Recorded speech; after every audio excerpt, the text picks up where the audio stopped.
خبر د نجونو د ښوونځي په اړه بهرني فشارونه نه منو. نور حال را سره په ویډیو کې وګورئ او ډیوه کلیک چینل در سره سبسکرایب کړئ. په سلامونو مو هرکلی کوم. د پوهنې وزارت وایي چې د نجونو ښوونځي په اړه هیڅ کوم بهرني هیواد چارواکو فرمایش او فشارونه نه مني.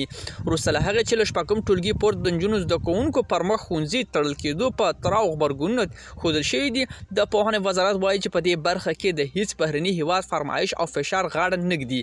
دغه وزارت ویان عزیز احمد ریا ویلي چې دوی حکومت د خپل مصالحو په نظر کې نیولو ته د دغو نجونو ښوونځیو پرانیستل ځنډولي دي.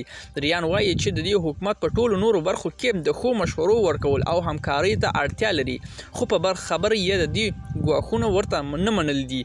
نوموړي دا خبره وروسته له هغه کوي چې په افغانستان کې د ښوونځیو چارواکو د امریکا د بهرنیو چارو ځانګړی استازی ریا امیري ویلي چې په افغانستان کې له شپږم ټولګي پورته د نجونو د ښوونځیو د بندوالي په اړه باید له طالبانو سره جدي حساب وشي. ملګرو، دا به زموږ چمتو شوی ویډیو. که ستاسو د ویډیو په اړه کوم نظر پیشنهاد لرئ موږ سره په کومنټونو کې شریک کړئ او د لا ښکلو ویډیوګانو لپاره له موږ سره پاتې شئ. تر بیا ښې چارې.